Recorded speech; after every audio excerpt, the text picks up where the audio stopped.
Hi guys, Frugal Gal here. I know I look a hot mess. I don't have any makeup on. I don't put makeup on anymore.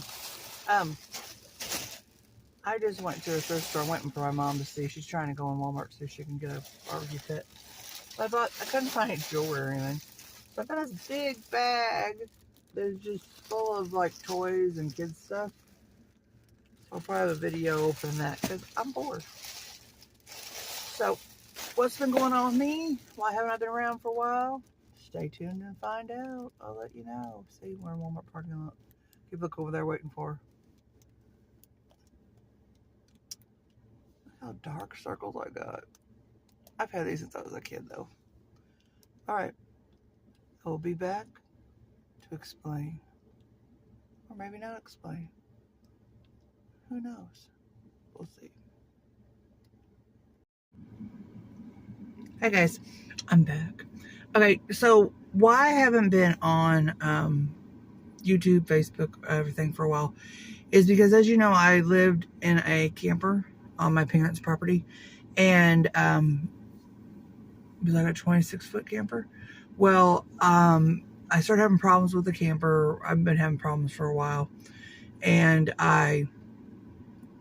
it was leaking and stuff. It was time to get rid of it. I've lived in it since 2016, and it was a 2005 camper.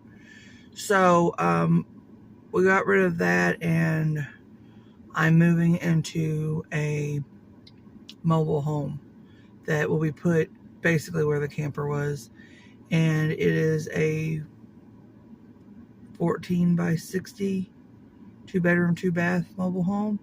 They'll be bringing it next week. So for like the past 3 weeks, I've been living with my parents at their house, and they have a spare bedroom, which is the kids' bedroom. Basically, my mattress is just on the floor, and I'm sleeping there. But first, you know what you had to do is you had to pack up all your stuff. And thankfully, I have a niece who came down from the St. Louis area. They're 20 years older than me. She'll be 28. She, after I got everything boxed up, she helped me take it, and we have a shed out here, and we put it in the shed. But first, what I did was I laid out a bunch of stuff, and like all my jewelry and stuff that hadn't sold, I gave to her, and I gave her a bunch of stuff. Anything she wanted, she got for free. And so I'm going to show you. I'm going to put a picture in here. Remember, that's what my camper looked like. And then I'm going to turn this around, and I'm going to show you where the trailer's going to go in. The camper came in early. We weren't expecting it to come in. I mean, not the camper. I'm used to saying camper. The mobile home came in. You can call it a mobile home, manufactured home, trailer, whatever. I grew up living in trailers, so whatever.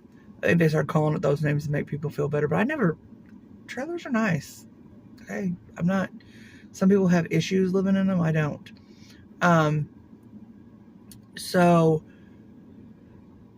The trailer was supposed to come in June, but it came in early. But we've had really a wet spring, so a lot of rain. Because they had to come in and put loads of dirt and stuff to build it up, and then they have to set up a certain way by law. They have to set up trailers a certain way now. Back in the day, they didn't. They just set them up on cinder blocks, and then when you walked in a trailer, it would shake.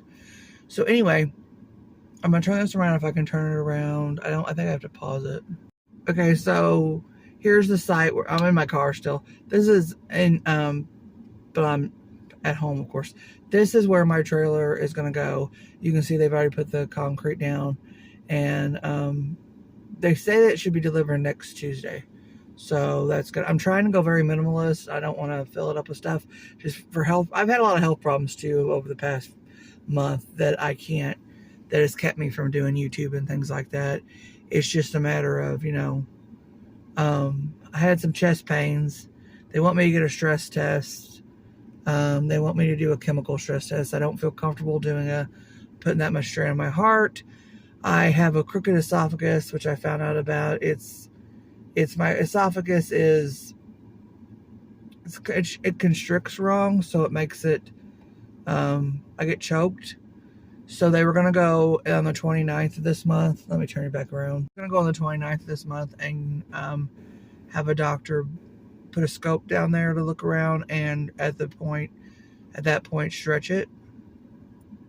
But I got to thinking about my stress test, and I looked it up, and I got an uneasy feeling about getting the stress test done. I don't know where I'm supposed to look on this thing. Over here? Over here. Over here, probably. Anyway, so I got the, I canceled the stress test because I had a cold too. I just don't, there's something about it. I'm not feeling right about going and getting a stress test done. I don't, and you know, I wanted to just do it's been a year since I had my open heart surgery, and they used to, after a year, they just do an angiogram, and you also called a cardiac cath. They'd see, and then my cardiologist said, well, we found that those don't work as good. I'm thinking, yes, they do. They show if your arteries are open or not. And guess what? If you don't pass the stress test, what they do? An angiogram. So I think it's a little way just to, you know, get my insurance to pay for more tests.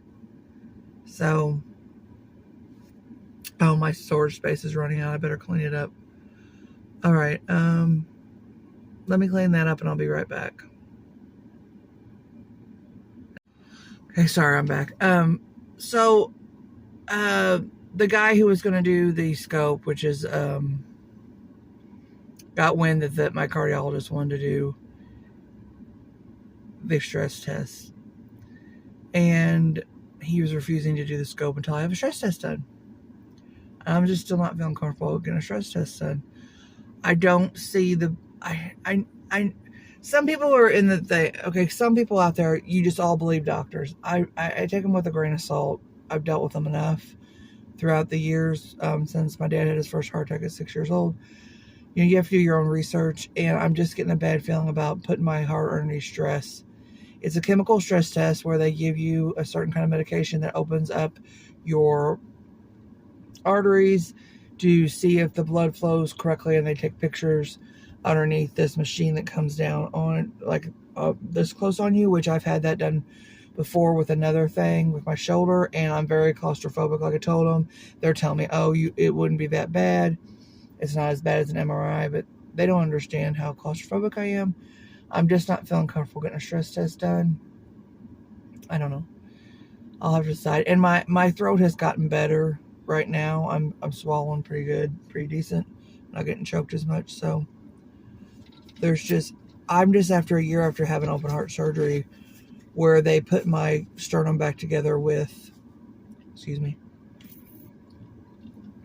with titanium plates.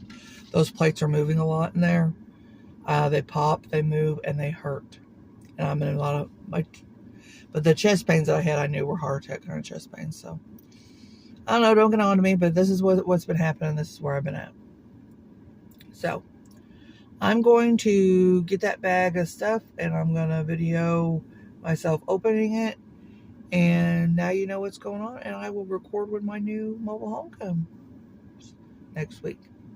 So let me turn this off, and let's open up some stuff.